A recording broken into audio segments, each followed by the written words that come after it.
은혜 받으실 하나님의 말씀은 데살로니가전서 5장 18절 말씀입니다. 데살로니가전서 5장 18절, 이 계시의 말씀을 읽을 때에 우리와 함께 하시는 주님의 음성으로 들려줄 수 있기를 원합니다. 함께 낭독을 합니다. 범사에 감사하라. 이것이 그리스도 예수 안에서 너희를 향하신 하나님의 뜻이니라. 과학자들이 아주 재미있는 실험을 하나 했습니다. 화분에 제라늄 한 포기를 심어놓고 며칠 동안 계속해서 괴롭히는 거예요. 줄기를 비틀고 바늘로 콕콕 찌르고 잎사귀를 잡아당기기도 하고 성냥불을 켜서 잎사귀에 갖다 대기도 했습니다. 이런 식으로 계속해서 며칠 동안 제라늄을 괴롭힌 것이에요. 다시 이번에는 다른 사람에게 제라늄을 사랑하게 돌보게 한 것입니다. 스프레이로 물을 잘 뿌려주기도 하고 거름을 주기도 합니다. 힘이 없어서 축 처진 가지는 받침대를 세워주기도 했고 찢어진 잎사귀는 잘 감아주기도 했어요. 이렇게 관심을 가지고 잘 돌보아 준 겁니다. 그러고 나서 며칠 뒤에 전극장치를 제라늄에 연결시켜 놓았습니다. 이 바이오리듬이 기록계에 잡히도록 장치를 해 놓은 거지요. 그런데 놀라운 건 제라늄을 못 살게 굴었던 사람이 제라늄 나무 가까이 가게 되어지면 이 바이오리듬이 아주 신경질적인 반응을 보여주었다는 겁니다. 삐쭉삐쭉하고 들쭉날쭉한 신경질적인 선을 그었다는 거예요. 그러나 이 제라늄을 사랑으로 잘 보살펴 주었던 사람이 가까이 가면 이 바이오리듬이 원만하고 부드러운 곡선을 그리더라 이 말이에요. 그래서 과학자들은 이 신경질적인 곡선을 정오곡선이다 이렇게 이름을 붙였고, 완만하고 부드러운 곡선을 감사곡선이다 이렇게 이름을 붙여주었습니다. 사랑으로 잘 보살펴 주어 감사하다는 것이지요. 성도 여러분, 보잘것없는 한 포기의 화초조차도 감사할 줄 아는데 만물의 영장인 인간이 감사할 줄 모른다면 이건 보통 심각한 문제가 아닌 것입니다. 감사할 줄 모르니 원망과 불평이 생겨지는 거예요. 나라가 왜 시끄럽습니까? 국가에 대한 감사가 없기 때문이에요. 왜 학생들이 시끄럽습니까?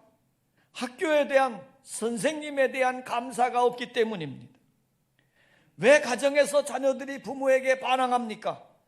자녀들 마음속에 부모에 대한 감사한 마음이 없기 때문이에요. 교회가 왜 시끄럽습니까? 교인들 마음속에 은혜에 대한 감사한 마음이 없기 때문입니다.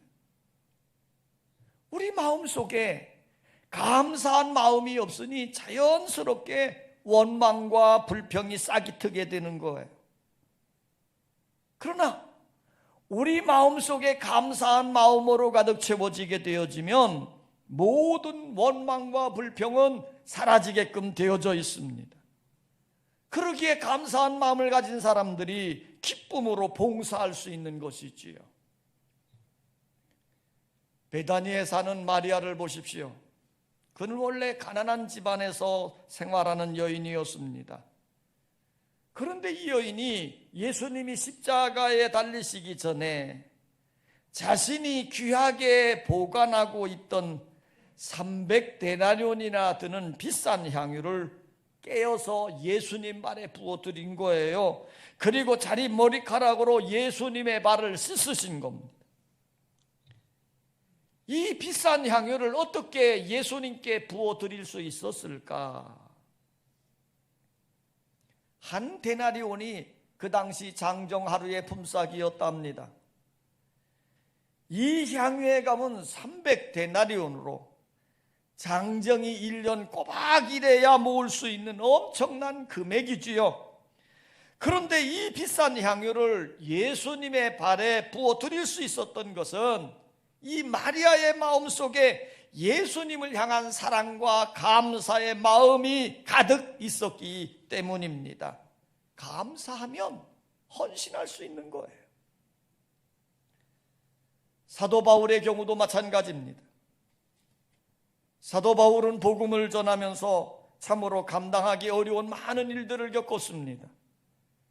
그 많은 역경 중에도 바울은 기쁜 마음으로 담대하게 복음을 전했어요. 그런 담대한 용기가 어디서 나왔을까요? 디모데전서 1장 13절에 보면 사도 바울은 자신을 이렇게 고백합니다. 내가 전에는 비방자요 박해자요 폭행자였으나 그랬어요. 이렇게 악하고 못된 죄인인 하나님께서 그를 사랑하심으로 구원해 주시고 더 나아가 그런 자를 복음을 전하는 사도로 세워주셨으니 그 일이 얼마나 감사하냐 이 말이에요. 이런 감사한 마음이 불굴의 정신으로 복음을 전하게 만든 것입니다. 그러면서 사도 바울은 데살로니가 교회를 향해서 이렇게 외칩니다. 범사에 감사하라. 이는 예수 그리스도 안에서 너희를 향하신 하나님의 뜻이니라. 범사에 감사하라고 외치고 있는 거예요. 범사에 감사하는 일은 기쁠 때만 감사하는 것이 아니라 슬플 때도 감사하라는 말씀입니다. 행복할 때만 감사하는 것이 아니라 불행할 때도 감사하라는 것이지요. 건강할 때만 감사하는 것이 아니라 병들었을 때도 감사하라는 것입니다. 잘 될 때만 감사하는 것이 아니라 어려울 때도 감사하라는 말씀이에요. 형통할 때만 감사하는 것이 아니라 역경 중에도 감사하라고 하는 말씀입니다. 물론 범사에 감사하는 일이 쉽지 않습니다. 그러기에 계속 노력하고 훈련해서 감사하는 마음을 지녀야 될 줄 믿습니다. 범사에 감사하는 마음을 가지려면 따라서 합시다. 매사를 긍정적인 면으로 보아야 한다. 아무리 좋은 사람이라도요, 장점이 있고 단점이 있습니다. 아무리 아름다운 것이라 할지라도요, 예쁜 면이 있지만 추한 부분도 있는 거예요. 장미꽃이 매우 아름답지만 그러나 거기에 가시가 있음을 우리는 알아야 합니다. 그러므로 항상 밝은 면, 좋은 면, 예쁜 면, 긍정적인 면을 보면서 살아가는 자세가 필요합니다. 그래야 늘 감사하며 살 수 있는 것이에요. 똑같은 사과 한 상자를 사서 감사하는 사람과 불평하는 사람이 먹는다 해보세요. 감사하는 사람은요, 매일 제일 좋은 사과를 골라내서 먹습니다. 좋은 것을 먹으니 어때요? 감사하지요. 이 사람은 한 상자의 사과를 먹으면서도 다 먹을 때까지 제일 좋은 사과만 먹고 감사하는 자가 되는 겁니다. 그런데 불평하는 사람은요, 항상 제일 나쁜 것을 골라 먹습니다. 매일 나쁜 것을 먹다 보니 원망과 불평이 입에 달린 거지요. 이 사람은 사과 한 상자의 사과를 다 먹을 때까지 제일 나쁜 것만 먹고 불평을 하더라 이 말이에요. 그러므로 우리는 인생을 살아가면서 언제나 긍정적인 면, 좋은 것을 보면서 감사하며 살아야 될 줄 믿습니다. 한 번은 영국의 문학가, 세계적인 문학가죠, 셰익스피어가 점심을 먹기 위해 런던의 어느 식당에 들어갔다 합니다. 근데 이 셰익스피어라는 분이 워낙 유명한 분 아니겠어요? 그러니까 식당의 종업원들, 또 식당에 앉아서 음식을 드시는 분들이 전부 일어나가지고 정중하게 이 셰익스피어에게 인사를 하는 거예요. 그런데 바로 그때였습니다. 갑자기 식당 문 앞에서 마당을 쓸고 있던 한 젊은이가요, 빗자루를 휙 집어던지면서 투덜거리는 소리를 낸 겁니다. 이 갑작스러운 행동에 사람들이 깜짝 놀랐지요. 잠시 후에 셰익스피어가 그 젊은이를 다가가서 그 젊은이의 어깨에 손을 얹고 이렇게 물었습니다. 여보게 젊은이, 내가 식당에 들어오면서 무슨 잘못한 일이라도 했는가? 좀 나에게 좀 알려주게. 그랬더니 젊은이가 겸언쩍은 듯 이렇게 말했습니다. 선생님, 정말 죄송합니다. 저 자신이 너무 미워서 저도 모르게 그렇게 하고 말았어요. 선생님 보세요. 선생님이나 나나 똑같은 남자로 태어났는데, 선생님은 모든 사람들의 존경을 받는 훌륭한 인물이 되었는데, 저는 이렇게 선생님이 지나간 발자국만 쓸고 있는 내가 너무너무 한심스러웠습니다. 그래서 저도 모르게 버럭 소리를 지르고 만 것이지요. 그 말을 들은 셰익스피어가요, 젊은이의 등을 도닥도닥 두드려주면서 부드러운 말로 이렇게 말했습니다. 여보게 젊은이, 왜 그렇게 생각을 하는가? 지금 자네는 절대로 나의 발자국을 쓸고 닦고 있는 것이 아니네. 지금 자네는 빗자루를 들고서 하나님께서 창조하신 이 아름다운 우주의 한 모퉁이를 아름답게 꾸미고 있다고 생각을 하게나? 자네가 하는 일이나 내가 하는 일이나 똑같은 일이야. 자네는 빗자루를 들고서 나는 펜을 들고서 하나님의 창조하신 우주의 한 모퉁이를 아름답게 만들고 있는 것이라네. 그러므로 하나님은 자네가 하는 일이나 내가 하는 일이나 똑같은 일로 여기실 거야. 그 말은 들은 젊은이가요, 배시시 웃으면서 내려뒀던 빗자루를 다시 들고 열심히 마당을 쓸더랍니다. 성도 여러분, 모든 것은 생각하기 나름입니다. 그러므로 항상 밝은 면을 생각하고 긍정적으로 생각하고 아름다운 면을 생각하고 되는 쪽을 생각하며 사는 것이에요. 그러면 범사에 감사하게 되는 줄 믿습니다. 따라서 합시다. 하나님은 언제나 자녀들의 결론을 좋게 하시는 분이시다. 로마서 8장 28절에 보면 우리가 알거니와 하나님을 사랑하는 자 곧 그의 뜻대로 부르심을 입은 자들에게는 모든 것이 합력하여 선을 이루느니라 그랬어요. 하나님이 하시는 일은 언제나 좋은 일이고 아름다운 일들입니다. 또한 우리 하나님은 선한 뜻을 이루어 가시다가 실패하거나 포기하신 적이 한 번도 없는 분입니다. 그러므로 우리가 사망의 음침한 골짜기를 다닌다 할지라도요, 두려워하거나 포기할 필요가 없습니다. 왜냐하면 하나님은 반드시 우리와 함께 하사 우리를 푸른 초장 쉴만한 물가로 인도해 주시기 때문입니다. 하나님은 자기의 자녀들 백성들을 항상 좋게 아름답게 결론을 내리시는 분이시기 때문이지요. 한 여집사님이 이런 간증을 했습니다. 자기는 처녀 때부터 고기 알레르기가 있어서 고기를 매우 싫어했다고 합니다. 왜 그런지 모르는데 고기만 보면 얼굴이 붉어지고 두드러기가 나고 몸이 근질근질해져서 도저히 고기를 먹을 수 없었다는 거예요.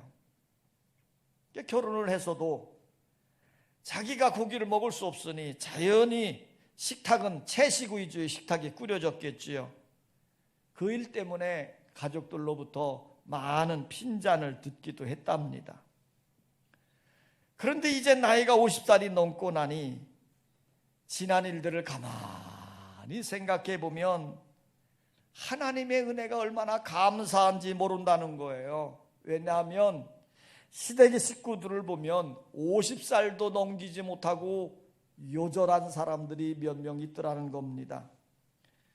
그 요절하는 이유가 대부분 고혈압과 당뇨 때문이라는 거죠.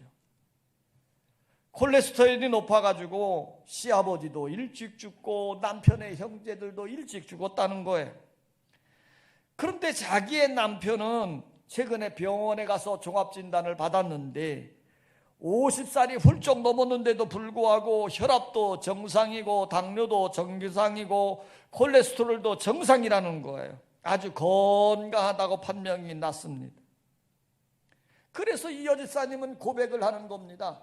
자신의 고기 알레르기를 통해서 남편의 건강을 지켜주셨고 남편의 생명을 연장시켜 주셨으니 하나님이 얼마나 감사하고 고마우냐 이렇게 고백을 하는 거예요. 그러면서도 이렇게 말합니다. 하나님이 얼마나 자상한지 모르겠어요. 그러면서 감사했다 이 말이에요. 여러분, 하나님은 우리를 사랑하십니다. 사랑하시는 하나님은 반드시 성도들의 삶의 결론을 아름답게 좋게 만드시는 줄 믿습니다. 따라서 합시다. 감사할 조건을 자꾸 생각해 보아야 한다. 감사라는 건 참 이상합니다. 내가 감사를 생각하고 또 생각하면 감사할 조건들이 계속해서 생겨지는 거예요. 그런데 내가 감사를 잊어버리면 감사할 조건들이 자꾸 줄어든다 이 말이에요. 그러므로 우리는 어떻게 해야 돼요? 감사를 생각하고 감사를 생각해서 계속해서 여러분들의 삶 속에 감사가 풍년일 수 있기를 원합니다. 일본에 미즈노 겐조라고 하는 유명한 시인이 있었습니다. 이 사람은 장애인이었습니다. 초등학교 4학년 때 뇌성마비에 걸려서 정말 어려움을 겪었는데 다행스럽게 생명은 건졌지만 손가락 하나 발가락 하나 움직일 수 없는 중증 장애인이 된 것이에요. 그런 이 오랜 병 속에 있을 때 한 5년쯤 지난 후에 이 미즈노 겐조가 복음을 받아들이게 되었답니다. 그때부터 이 겐조의 어머니는 열심히 겐조로 하여금 성경을 읽게 만들었지요. 그러는 가운데 이 겐조가 깊은 신앙을 체험하게 된 것이에요. 특히 은혜를 받은 것은 고린도후서 12장에 나오는 사도 바울이 셋째 하늘에 올라간 놀라운 체험이 기록되어져 있는데 이 장면들을 통해 보면서 은혜를 받았다는 겁니다. 사도 바울이 이런 신령한 은혜를 경험했는데도 불구하고 자신에게는 육체의 가시인 질병이 그를 괴롭히고 있었잖아. 그래서 바울이 어떻게 합니까? 육체에 가신 이 질병을 고쳐주시옵소서, 제주시옵소서 하나님께 간절히 기도를 합니다. 근데 하나님은 그 기도를 들어 응답해 주지 않아요. 그러면서 이렇게 말씀을 주시는 겁니다. 내 은혜가 내게 족하다. 이는 내 능력이 약한 데서 온전하여 짐이니라. 바울은 하나님의 말씀을 듣고 깨달은 거예요. 아, 내가 약할 때에 그리스도의 능력이 더욱 강하게 나타나는구나. 그래서 사도 바울은요, 약한 가운데서도 기뻐했고 고통 중에서도 감사하게 되었다 이 말이에요. 미즈노 겐즈가 이 장면들을 보면서 자신도 공감하기를 시작하는 겁니다. 내가 비록 장애인의 몸이지만 내가 이런 몸이기 때문에 오히려 더 하나님의 영광을 드러낼 수 있구나. 이런 믿음의 생각으로 간조는 하나님의 깊은 은혜를 경험하게 되고 그 마음속에 생겨진 감사한 마음을 시로 표현하게 된 것입니다. 근데 여러분, 글을 쓸 수 없는 사람인데 어떻게 시를 지었을까요? 그는 이렇게 시를 썼다고 합니다. 자신은 몸을 움직이지 못하니까 어머니가 일본어 철자가 적혀있는 큰 종이를 앞에 놓고 긴 막대기를 겐조 앞에 놓고는 한자 한자 이렇게 짚어가는 거예요. 그러면 말도 못하는 겐조가 어떻게 합니까? 자기가 원하는 단어가 있으면 눈을 껌뻑껌뻑하면 아 요거구나 그리고 옮겨줬고 또 껌뻑껌뻑하면 옮겨줬고 이렇게 해서 한 단어 한 단어를 만들어서 시를 썼다는 거예요. 그러니 한 시를 만들기까지 얼마나 고생이고 힘들었겠습니까? 그렇게 해서 쓴 시가 무려 170편이나 된다고 합니다. 그런데 우리가 잘 알고 있는 빙점의 작가인 미우라 아야코 여사가 우연히 겐조의 시를 만나게 됐는데 그 시를 읽으면서 큰 감동을 받은 거예요. 그래서 이 겐조의 170편의 시를 한 권의 책으로 출판해 준 거예요. 일본 사람들은 원래 시를 잘 읽지 않는다고 합니다. 그런데도 겐조의 시가 출판된 그 해에 6판이나 인쇄할 정도로 베스트셀러가 되어졌던 것이지요. 그 시 중에 괴롭지 않았더라면 이런 시가 있어요. 제가 한번 낭독합니다. 만일 내가 괴롭지 않았더라면 하나님의 사랑을 받아들이지 않았을 것을, 만일 모든 형제자매들이 괴롭지 않았더라면 하나님의 사랑은 전해지지 않았을 것을, 만일 우리 주님이 괴롭지 않았더라면 하나님의 사랑은 나타나지 않았을 것을. 말할 수 없는 고통 중에도 신앙의 기쁨을 가진 자가 만들어낸 시입니다. 인간적으로 보면 미즈노 겐조는 이 세상에서 가장 불행한 사람 중에 하나입니다. 그러나 그가 쓴 시를 보면 그는 감사하는 사람이요 행복한 사람이었습니다. 우리나라도 이와 비슷한 시인이 있지요. 내성마비 시인 송명희 씨입니다. 한마디 말을 하려고 하면 온몸을 비틀어야 간신히 말할 수 있는 중증 장애인이에요. 이런 송명희 씨도 고통 중에 하나님을 만나고 감사하는 자가 되어줬습니다. 그의 많은 시가 복음성가로 불려지기도 하고 많은 사람들에게 감동도 주었습니다. 그 중에 내가 행복한 이유란 시가 있어요. 자, 그 시를 한번 낭독합니다. 내가 행복한 이유는 내게 재물이 많은 이유 아니요 주 내게 분깃된 이유 때문에. 내가 행복한 이유는 내게 친구가 많은 이유 아니요 주 내게 친구된 이유 때문에.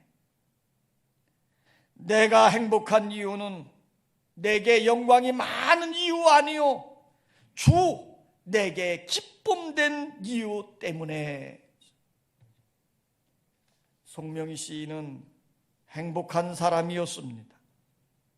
행복한 이유는 재물이 많이 있기 때문도 아니고 친구가 많이 있기 때문도 아니고 세상적인 영광이 많이 있기 때문이 아니라 예수 그리스도가 나의 분깃이 되시고 예수 그리스도가 나의 친구가 되시고 예수 그리스도가 나의 기쁨이 되시기 때문이라고 고백을 했습니다. 성도 여러분, 송명희 시인이 행복하다면 우리는 왜 행복하지 않겠습니까? 미즈노 겐조가 행복하다면 우리가 왜 행복하지 않겠습니까? 주님 때문에 기뻐하고, 주님 때문에 사랑하고, 주님 때문에 만족하고, 주님 때문에 행복하십시다. 하박국 선지자의 고백처럼 비록 무화과 나무가 무성하지 못하며 포도나무에 열매가 없으며 감람나무에 소출이 없으며 밭에 먹을 것이 없으며 우리의 양이 없으며 양간에 소가 없을지라도 나는 여호와로 말미암아 즐거워하며 나의 구원의 하나님으로 인하여 기뻐하리로다. 감사하며 사시기를 주의 이름으로 축원합니다.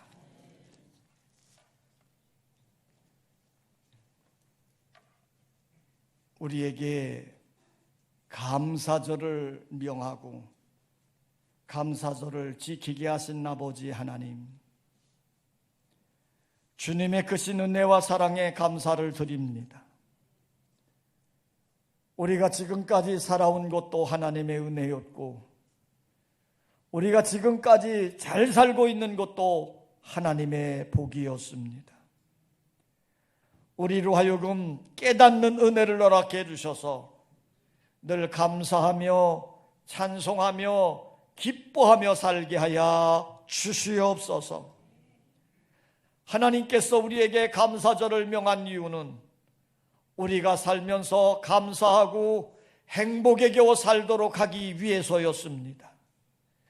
믿음 안에서 주님이 주신 놀라운 은혜들을 기억하며 날마다 우리의 일상의 모든 삶이 천국의 삶이 되어질 수 있도록 은혜를 더해 주시옵소서. 감사하며 살겠습니다. 우리의 이 결단이 하나님 앞에 아름다운 믿음으로 서도록 주님 도와 주시옵소서. 예수님의 이름으로 기도하옵나이다. 아멘.